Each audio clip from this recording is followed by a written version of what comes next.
They say you never really know someone until money's involved. In my case, it took losing my husband Michael and inheriting his classic car collection to see my in-laws' true colors. I'm Emily, and at 35, I found myself juggling life as a widow, a mother to a chronically ill child, and the unexpected owner of 12 meticulously restored classic cars that my husband had lovingly collected over the years. Michael's passion for automobiles was legendary in our small town of Cedar Grove. Each car in his collection had a story, from the 1965 Mustang he restored with his father as a teenager to the rare 1957 Chevrolet Bel Air he bought the day our son Nathan was born. "This is Nathan's college fund," he joked, polishing the Bel Air's chrome trim until it gleamed. Or his first house, depending on how the market goes. We'd laugh, but Michael was always thinking ahead, planning for our future, for Nathan's future. Nathan was born with cystic fibrosis. The diagnosis came when he was 6 months old, turning our world upside down. Michael's parents, Robert and Diana, ran a successful construction company in town, and they helped us initially with the mounting medical bills. But Michael was proud and determined to handle things on his own. He threw himself into his work as an investment banker, saved aggressively, and built his car collection not just as a hobby, but as a safety net for our family. Classic cars appreciate better than stock sometimes, he'd tell me, showing me the latest market valuations, and they're a lot more fun to look at. The accident happened on a rainy Tuesday evening. Michael was driving home from a late meeting when a drunk driver crossed the median. He died instantly, they told me, but that knowledge brought little comfort. One moment I was texting him about what he wanted for dinner. The next I was planning his funeral. Robert and Diana stepped in immediately, taking charge of the funeral arrangements while I sat in a daze, holding Nathan's hand as he struggled to understand why Daddy wasn't coming home. They were a constant presence in those first few weeks, bringing food, handling paperwork, watching Nathan when I needed to meet with lawyers. "We're family," Diana would say, smoothing my hair like I was a child. "We take care of our own." The reading of the will brought the first crack in their supportive facade. Michael had left everything to me, the house, his investments, and most significantly, his entire car collection. Robert's face darkened when the lawyer read that part. "Those cars were supposed to stay in the family," he muttered, loud enough for everyone to hear. Michael and I restored that Mustang together. I ignored the comment, too grief-stricken to engage. But looking back, that was the moment everything began to change. The construction company started struggling about 3 months after Michael's death. The economy was down, contracts were drying up, and Robert and Diana's comfortable lifestyle began showing signs of strain. Their visits became more frequent, but the atmosphere had shifted. They spent more time in Michael's garage than with Nathan and me. "These cars just sitting here, it's not what Michael would have wanted," Robert would say, running his hand along the Mustang's hood. "He'd want them being driven, appreciated." "Nathan's medical bills must be overwhelming," Diana would add, her voice dripping with concern that felt increasingly artificial. "You know, we could help you sell a few of these. It would be such a weight off your shoulders." I deflect these suggestions, remembering Michael's pride in his collection, his plans for our son's future, but their hints grew more insistent, especially after Nathan's latest hospitalization required specialized treatments not fully covered by insurance. "Emily, be reasonable." Robert cornered me one evening after bringing Nathan home from a doctor's appointment. "The company's facing some temporary setbacks. We need capital to weather this storm. These cars are just gathering dust while you struggle with medical bills. It doesn't make sense." "The cars are Nathan's inheritance," I said firmly. Michael was clear about that. Diana's perfectly maintained smile cracked slightly. "Nathan's inheritance? Emily dear, be practical. With his condition, well, let's just say long-term planning might not be the best use of resources right now." The words hit me like a physical blow. Did my mother-in-law just imply what I thought she did? Before I could respond, Robert jumped in. "What Diana means is we need to think about the present. The company employs half the town. If we go under, a lot of families will suffer. Surely Michael would want to prevent that." I looked at them, these people who'd been my second family for over a decade, and suddenly saw strangers. "Get out," I whispered, my voice shaking. "Get out of my house." "Emily, don't be dramatic." Diana reached for my arm. "We're just trying to help." Nathan's medical bills are clearly a burden on you, and a burden? I cut her off, my voice rising. My son is not a burden. He is your grandson. And you just suggested. I couldn't even finish the sentence. They left, but not before Robert delivered a final threat. Think carefully about this, Emily. You're not the only one who lost Michael. We have rights too. Don't make us take legal action. That night, after putting Nathan to bed, I sat in Michael's garage surrounded by his beloved cars. Each one held memories. Michael teaching me to drive stick in the Mustang, our first date in the Thunderbird, bringing Nathan home from the hospital in the Bel Air. As I ran my hand along the Mustang's smooth finish, something clicked in my memory. Michael's voice. Always keep copies of everything, Em, especially the important stuff. He'd been obsessive about documentation, keeping detailed records of every car's restoration, every business transaction, every important paper. I spent the next 3 hours going through his home office, searching through meticulously organized files until I found what I was looking for. My hands trembled as I read the documents, pieces falling into place like a complex puzzle. The construction company wasn't just struggling, it was on the verge of collapse. But more importantly, buried in the incorporation papers was a detail that Robert and Diana had conveniently forgotten to mention. Michael owned 51% of the company, and now I did.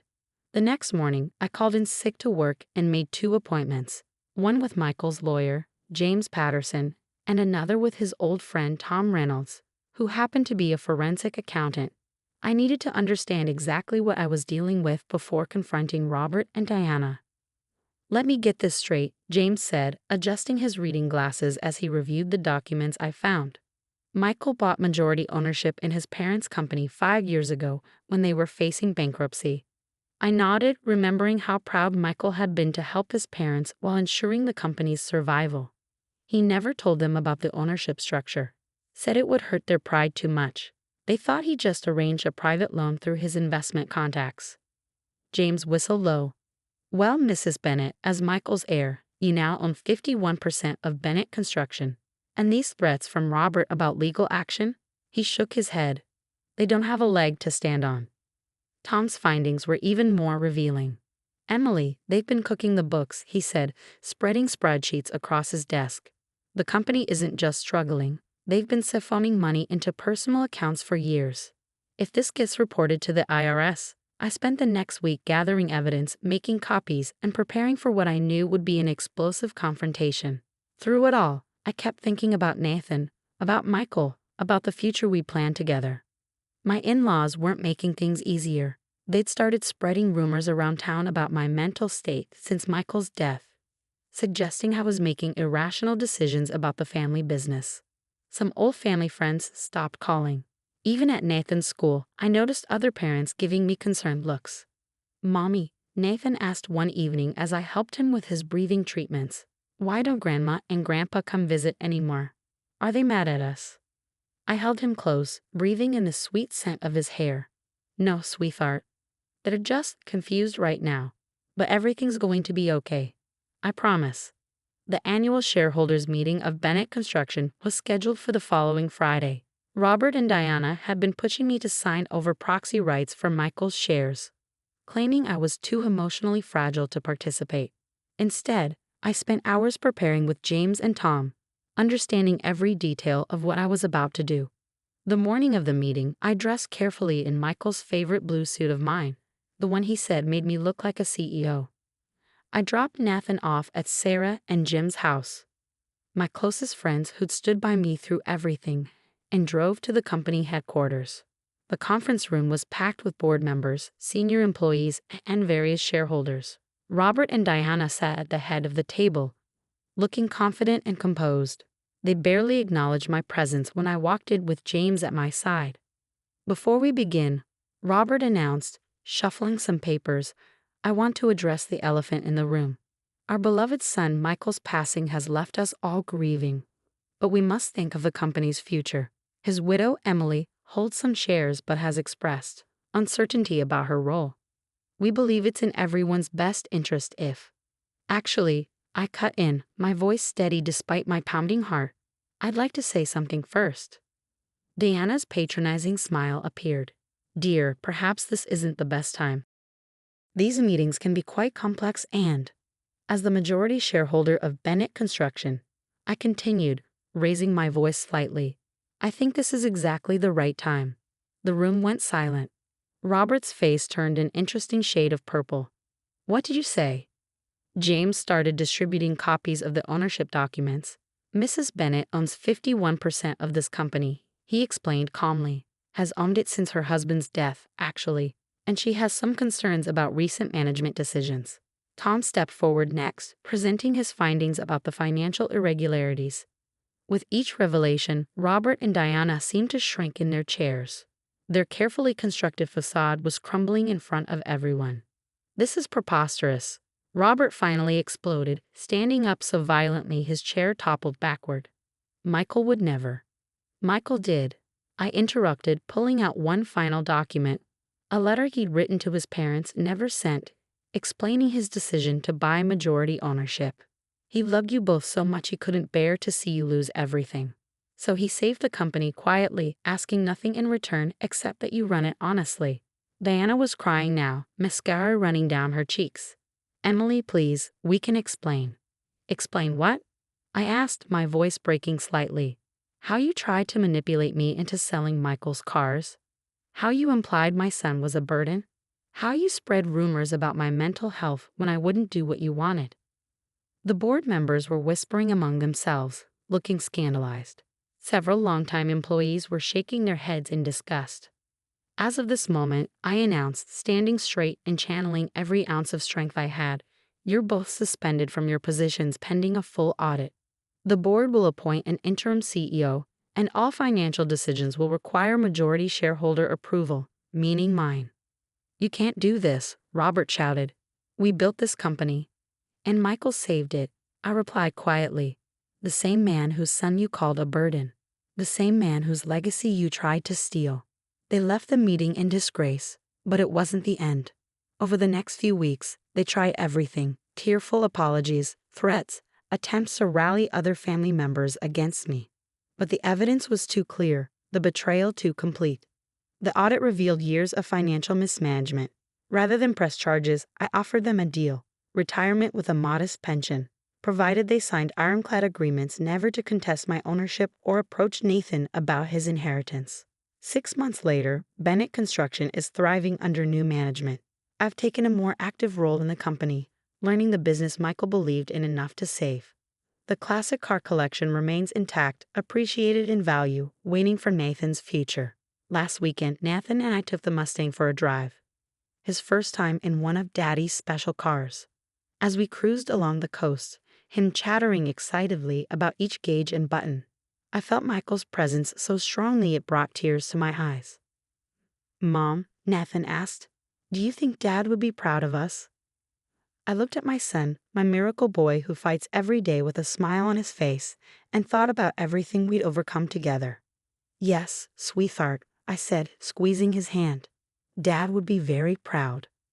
Some of Michael's relatives still think I was too harsh with his parents. They don't understand that this was never about money or power, or even revenge. It was about protecting what Michael worked so hard to build.